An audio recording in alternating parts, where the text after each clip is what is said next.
नमस्कार दोस्तों, क्या आपने कभी सोचा है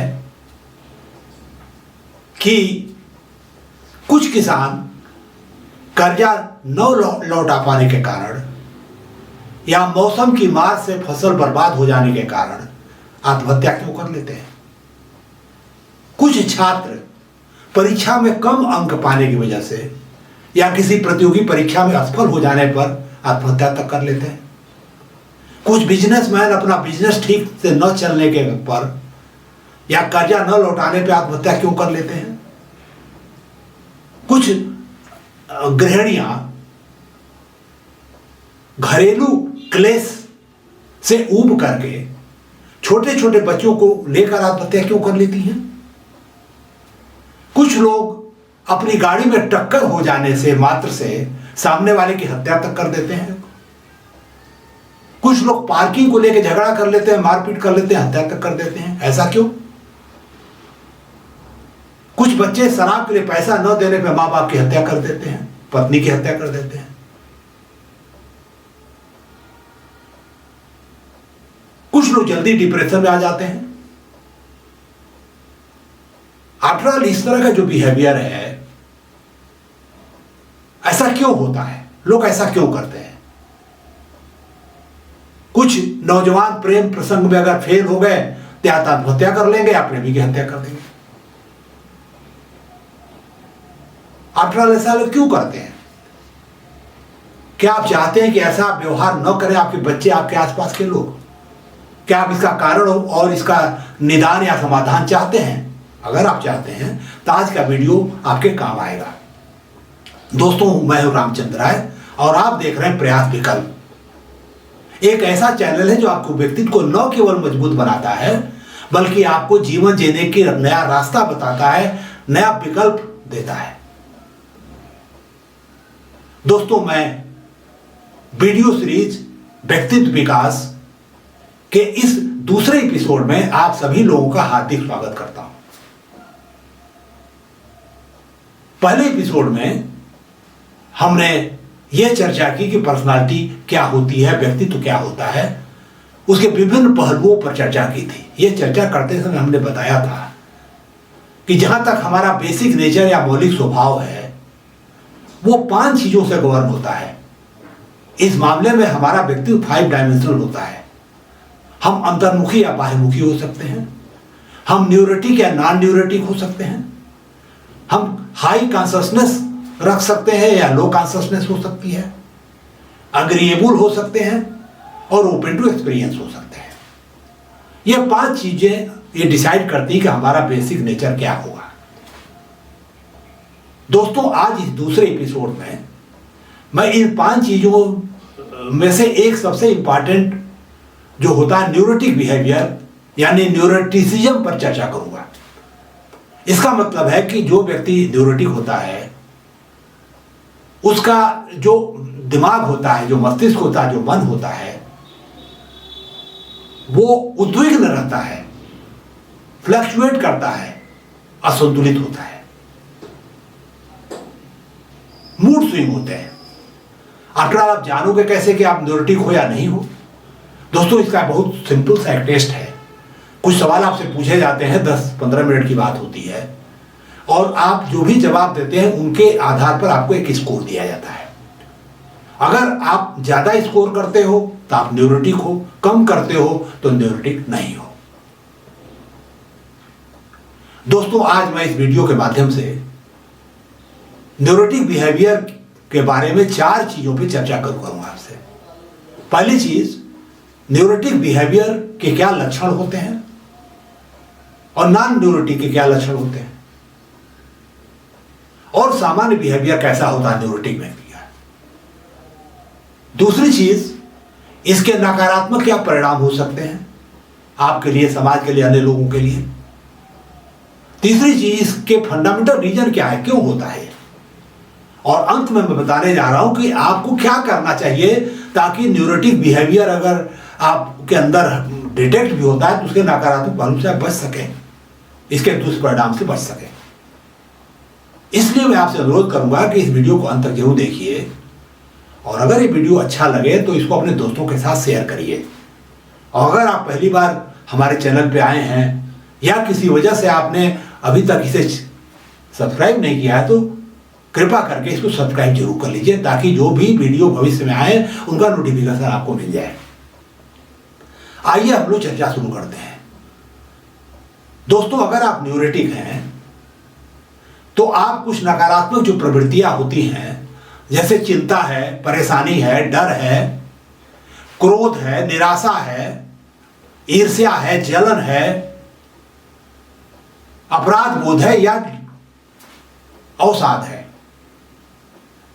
इससे बहुत ज्यादा प्रभावित हो जाते हैं आप और ये आपको नुकसान करती है।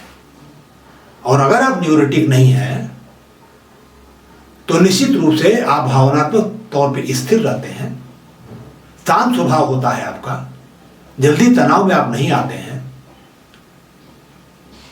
नकारात्मकता का शिकार आप नहीं होते हैं और कठिन से कठिन परिस्थितियों को आप हैंडल कर लेते हैं। अब जहां तक सामान्य बिहेवियर की बात की जाए तो एक जो न्यूरोटिक व्यक्ति होता है उसकी भावनात्मक और आध्यात्मिक बुद्धिमत्ता दोनों कमजोर होती है। दूसरी चीज यह है कि उसका मूड स्विंग होता है, कभी तो खुश कभी नाखुश, कभी खुशी कभी गम।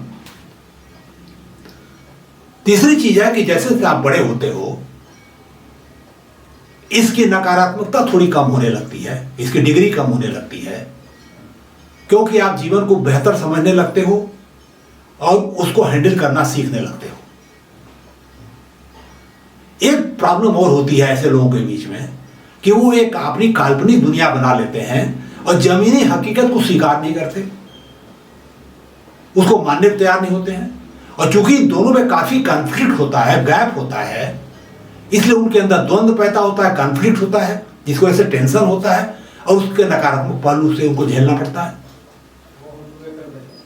एक बात और होती है, इनका जो दिमाग है एक ही समय कई मुद्दों में उलझा रहता है, गर्म रहता है, फोकस नहीं कर पाते, कंफ्यूज रहते हैं। अधिकांशतः ये लोग पदार्थवादी होते हैं, अनिश्वरवादी होते हैं, सब कुछ अपने ऊपर डाल लेते हैं, कुछ भी गड़बड़ हुआ खुद को जिम्मेदार मानते हैं। और एक बात और देखा गया है कि ये लोग शॉर्टकट अपना लेते हैं बिना सोचे कि इसका लॉन्ग टर्म क्या इम्पैक्ट होगा उनके ऊपर। तो दोस्तों, ये कुछ बेसिक स्वभाव होता है ऐसे व्यक्ति का जो हमको दिखाई पड़ता है। और अगर आदमी जो सामान्य है, न्यूरोटिक नहीं है, वो इसके ठीक उल्टा बिहेवियर करेगा, ऐसा नहीं करेगा। अब हम लोग आइए देखते हैं कि नकारात्मक इसके क्या क्या प्रभाव हो सकते हैं, क्या परिणाम हो सकता है। पहली चीज, ऐसे व्यक्ति दर्दनाक घटनाओं से जल्दी उबर नहीं पाते, जैसे किसी की घर में डेथ हो गई, निकट पड़ोसी में हो गई, अड़ोस पड़ोस में हो गई, भूकंप आ गया, बलात्कार हो गया, टेररिस्ट एक्टिविटी कोई हो गई, कोई जानलेवा बीमारी पकड़ ली किसी को, तो ये काफी लंबे समय तक उससे प्रभावित रहते हैं, डिप्रेस रहते हैं, तनाव में रहते हैं। दूसरी बात यह है कि इनके अंदर तमाम तरह के पर्सनालिटी डिसऑर्डर्स यानी व्यक्ति संबंधी विकार पैदा हो जाते हैं समय के साथ। पहली बात ये, दूसरों पर विश्वास नहीं करते, लोगों से संपर्क नहीं बांधते इस डर से कि ये हमारा फायदा उठाएंगे, हमको धोखा दे देंगे, हमारा मजाक उड़ाएंगे, हमको कमजोर समझेंगे, तो अकेलेपन का शिकार हो जाते हैं। दूसरी चीज, कभी कभी ये लोग अपने अंदर पराभौतिक शक्तियों का होना मान लेते हैं और कभी कभी कुछ समस्याएं अगर आती भी हैं फिजिकल तो जादू टोना में पड़ जाते हैं, देवी देवता के पीछे चक्कर मारना शुरू कर देते हैं। दूसरी बात यह है कि ये लोग कभी कभी बहुत आक्रामक खतरनाक बिहेवियर करते हैं और अपराध करने के बाद अपराध बोध नहीं होता, इनको भावना शून्य हो जाते हैं। इसके बाद ये आत्महत्या तक कर लेते हैं, उसके बारे में सोचते हैं और कभी कभी कर भी लेते हैं। दूसरी बात, ये दूसरों द्वारा उपेक्षा बर्दाश्त नहीं कर पाते, तो उनका ध्यान अपनी तरफ खींचने के लिए अजीबो गरीब तरह की हरकतें भी कर देते हैं। कभी कभी मनोरंजन करने लगते हैं कि लोग उनकी तरफ ध्यान दें, उल्टी पुल्टी चीजें करेंगे। और उसके बाद एक सबसे बड़ी बात ये होती है कि ये लोग समस्या से भागते हैं, प्रॉब्लम से भागते हैं, ना ऊर्जा लगाएंगे ना समय लगाएंगे उसके समाधान पर। और जो एक और विसंगति हो सकती है व्यक्तित्व में उनके कि दूसरों पर डिपेंडेंसी बढ़ जाती है इनकी, निर्णय लेना दूसरे लें, दूसरों को हर चीज के लिए जिम्मेदार ठहरा देंगे, अपने को अलग कर लेंगे। तो ये तो हो गई कुछ तरह की जो पर्सनालिटी डिसऑर्डर्स हैं। अब अगर आप नॉर्मल उनका बिहेवियर देखें तो चूंकि वो समस्या से भागना चाहते हैं तो इसलिए कभी कभी तो नशाखोर हो जाते हैं, शराब पिएंगे, ड्रग लेंगे, तंबाकू बीड़ी कुछ भी गम गलत करते हैं। दूसरी चीज ये है कि कुछ लोग जब तनाव में आ जाते हैं तो ज्यादा खाना शुरू कर देते हैं, वजन बढ़ जाता है, तरह तरह का कॉम्प्लिकेशन हो सकता है, हृदय रोग के रोग हो सकता है, उनको आस्थमा हो सकता है, मधुमेह हो सकता है, तरह तरह की लाइफस्टाइल डिजीज हो जाएगी, अपने हेल्थ पे ध्यान नहीं देते हैं, कभी कभी अपने को बेकार समझने लगते हैं। और कुछ लोग तो असुरक्षित यौन संबंध भी बना लेते हैं, उसी में अपना खुद ही खोजने लगते हैं, जिससे एड्स, HIV जैसी बीमारियां भी हो सकती हैं उनको। इसके बाद उनकी कार्य क्षमता कम हो जाती है, प्रोडक्टिविटी कम हो जाती है, क्वालिटी खराब हो जाती है, और चूंकि ऐसा होता है तो करियर खराब हो जाता है, शैक्षणिक परिणाम खराब हो सकते हैं, और सबसे बड़ी बात उनके आपसी संबंध खराब हो सकते हैं, चाहे पारिवारिक हो, पति पत्नी का हो, राजनीतिक हो, कुछ भी हो, तलाक तक की नौबत आ सकती है। तो दोस्तों ये कुछ बहुत भयंकर नकारात्मक परिणाम होते हैं अगर न्यूरोटिक व्यक्ति हैं आप और उसको ध्यान नहीं दे रहे हैं कि कैसे उससे बाहर निकलना है। अगर हम न्यूरोटिक बिहेवियर के कारणों पे जाएं, फंडामेंटल रीजंस पे जाएं, तो कुछ चीजें हमारे सामने आती है। पहली चीज, अगर किसी बच्चे को भावनात्मक तरह से उपेक्षित रखा गया है तो वो न्यूरोटिक हो सकता है। अगर उसके साथ यौन हिंसा हुई है, बलात्कार हुआ है, तो काफी चांसेस है कि वो न्यूरोटिक हो सकता है। तीसरी बात, इसका मुख्य कारण यह होता है कि व्यक्ति के अचेतन मन में मौत का खौफ समाया रहता है, और जिस वजह से मौत हो सकती है उसका खौफ बना रहता है। जैसे कैंसर से मौत हो सकती है, एक्सीडेंट से मौत हो सकती है, हार्ट अटैक हो सकता है, भूकंप आ सकता है, कुछ भी आ सकता है। तो हमेशा वो सोचता रहता है कि कहीं हमको कैंसर ना हो जाए, कभी मेरा एक्सीडेंट ना हो जाए, कभी मेरा हार्ट अटैक ना हो जाए और मैं मर ना जाऊं। इसके वजह से लगातार वो तनाव में रहता है। इसके वजह से ये जो न्यूरोटिसिज्म का जो है परेशानी हमारे अंदर पैदा हो सकती है। अगला जो कारण इसका हो सकता है कि हमारे अंदर मनोवैज्ञानिक जो सुरक्षा चक्र है उसका अभाव रहता है। इसकी बात मैं करूंगा आपसे। तो जो सुरक्षा चक्र होता है सकारात्मकता से वो आता है, जिसके बारे में हम बात करेंगे आपसे। अगली चीज है जो उसका जीवन दर्शन है, सोच है, समझ है, वो इम्प्रैक्टिकल यानी अव्यावहारिक होती है। जमीनी हकीकत कुछ और होती है, वो सोचता कुछ और है, जिसके वजह से हमेशा वो तनाव में रहता है, द्वंद्व में रहता है। और सबसे बड़ी बात यह है कि वो या तो भूतकाल में जो हो गया उसको लेकर सोचता रहता है, या जो भविष्य में होने की चिंता में घुला जाता है और वर्तमान में नहीं रहना चाहता है, और वास्तविकता वर्तमान में है। तो दोस्तों ये कुछ कारण हैं, जो मूल कारण है जिसकी वजह से हमारे अंदर न्यूरोटिसिज्म की मात्रा बढ़ती है। अब आइए हम क्या कर सकते हैं इसके लिए। इसके पहले कि हम नॉर्मल क्या करना है आपको इसके बारे में चर्चा करें, हम मनोवैज्ञानिक सुरक्षा चक्र के बारे में चर्चा करेंगे कि कुछ सकारात्मक मनोवैज्ञानिक सिद्धांत हैं जिनको आपको समझना जानना चाहिए। तो आप बेहतर तरीके से समझ पाओगे कि आपको क्या करना है। पहली चीज आपको ये जानने की जरूरत है कि सकारात्मकता जो है मानसिक शक्ति को मजबूत करती है और नकारात्मक पहलुओं को कमजोर करती है। दूसरी चीज जो सृजनशीलता है,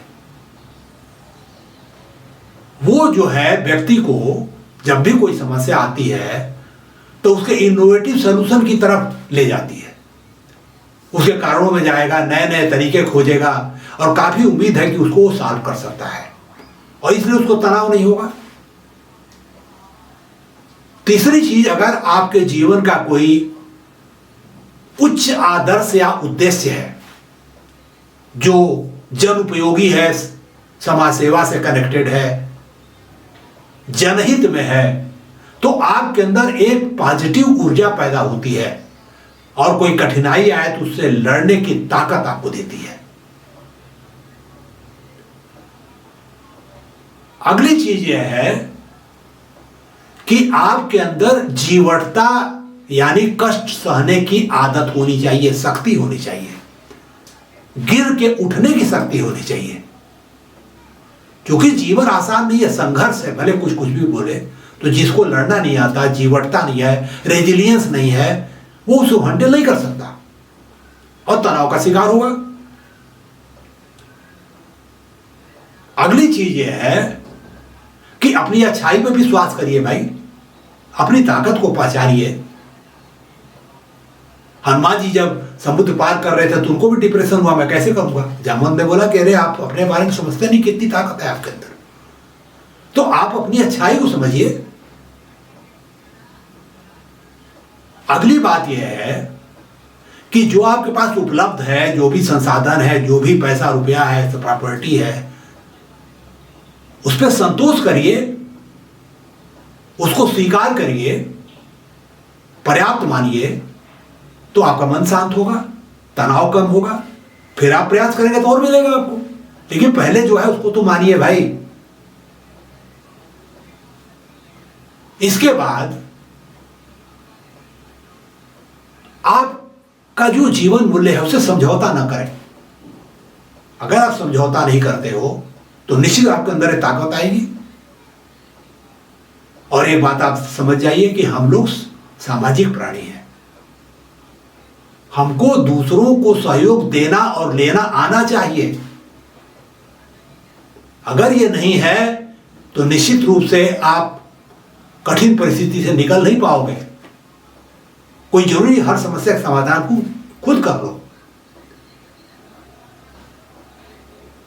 उसके बाद एक और है कि अगर किसी बच्चे ने बचपन से ही संघर्ष करना नहीं सीखा, कठिन परिस्थिति में उसको संघर्ष करने नहीं दिया गया, माँ बाप ने उसको बबुआ बना दिया, तो बड़ा होकर क्या संघर्ष करेगा? जो भी प्रॉब्लम आएगी वो घबरा जाएगा। और दोस्तों, कभी कभी ऐसा होता है कि अगर लंबे समय तक आप बेरोजगार हैं, आपको नौकरी नहीं मिल रही है, तो आप अपने को बेकार समझने लगते हैं, अपनी क्षमता के बारे में आपको संदेह हो जाता है। तो ये कुछ ऐसे सिद्धांत हैं जो आपको समझना चाहिए और यहीं पर बिल्ड करके आप कुछ एक्शन ले सकते हो। अब आइए हम चर्चा करते हैं कि आपको क्या करना चाहिए डेली लाइफ में। तो पहली चीज, आपको भगवान कृष्ण की ये बात याद रखनी चाहिए जो उन्होंने भगवत गीता में बोला है, कर्मणैव अधिकारस्ते मा फलेषु कदाचन। कर्म पे अधिकार है आपका, फल पे नहीं है। फल पे तो तमाम चीजें पर वो डिपेंडेंट है। जरूरी नहीं है कि फल आपको वही मिले जो आप चाहें, लेकिन आपका जो अधिकार है कर्म तक है। अगर आप इस सिद्धांत को मन से मान लेते हो, हृदय में बैठा लेते हो, मन में बैठा लेते हो, तो आप मेहनत करिए, कर्म करिए, जो मिले उसको स्वीकार करिए। क्या टेंशन लेना है? पहली बात तो ये। दूसरी बात, अगर आप पुनः जन्म में विश्वास रखते हैं या ऐसा मानते हैं कि जो हम कर्म कर रहे हैं, जो अच्छा कर्म कर रहे हैं, ये हमारे मरने के बाद भी रहेगा, अगर ये चीज आपके अंदर है तो मौत का डर आपको कम हो जाएगा। और उससे होने वाला तनाव भी काफी कम हो जाएगा। तीसरी चीज यह है कि आपको आत्म परीक्षण विश्लेषण करने आना चाहिए। जो भी अगर समस्या आती है, कठिनाई आती है, उसके कारण में जाइए, एनालाइज करिए, डिटेल में एनालिसिस करिए, ऑब्जेक्टिव एनालिसिस करिए, तार्किक एनालिसिस करिए, सलूशन खोजिए उसका। काफी संभावना है कि आप कोई ना कोई सलूशन ढूंढ लेंगे और तनाव आपको नहीं होगा। अगली चीज यह है कि अगर जरूरत हो तो मनोचिकित्सक की मदद ले लीजिए, वो आपकी मदद करेगा, कुछ मेडिसिन देगा, कुछ सुझाव देगा, आप बेहतर हो पाओगे। सबसे बड़ी बात यह है कि आपकी जो जीवन दृष्टि है, सोच है, समझ है, उसको सुधारने का एक ही तरीका है कि अपने अंदर सही सूचना लीजिए।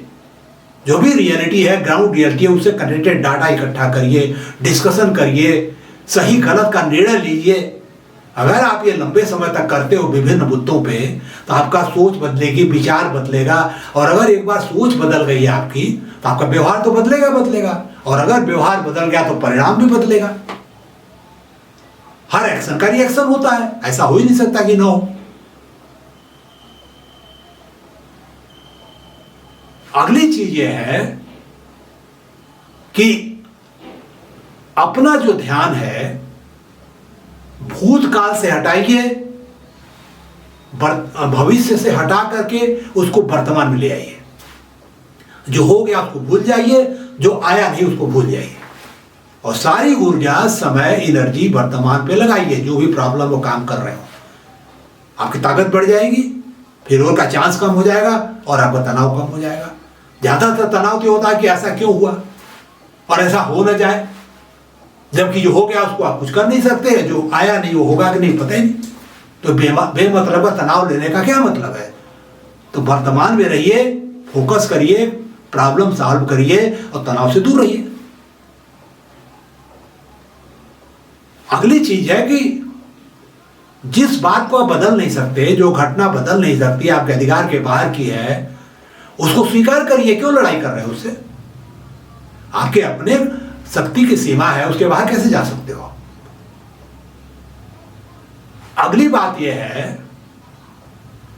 कि हर नकारात्मक परिस्थिति में भी कुछ सकारात्मक हो सकती है। क्या आपका ध्यान उस पर जा रहा है? मान लीजिए आपने कुछ टेस्ट कराया, आपको निकल गया कैंसर, बहुत खराब चीज है। लेकिन अगर ये पता चला कि वो फर्स्ट स्टेज का कैंसर है, तो सुझाव एक सकारात्मक पहलू है, उसका इलाज हो सकता है, पैसा लगेगा, इलाज हो जाएगा। तो सकारात्मक पहलू पे ध्यान दीजिए, नकारात्मकता अगर है उसके अंदर भी। अगली चीज एक और है कि अपने सकारात्मक अच्छे गुणों को पहचानिए, उनका लाभ उठाइए, उनका इस्तेमाल करिए, उनको विकसित करिए। सबके अंदर कुछ अच्छाई होती है, कुछ बुराई होती है, अच्छाई को बढ़ाइए, बुराई को कम करिए। अगली चीज, अगर आप चाहते हो कि बच्चे आपके न्यूरोटिक न निकले, तो भावनात्मक रूप से उनको निगलेक्ट मत करिए, उपेक्षित मत रखिए, लेकिन उनको संघर्ष करने दीजिए ताकि वो संघर्ष करना सीखे लाइफ में।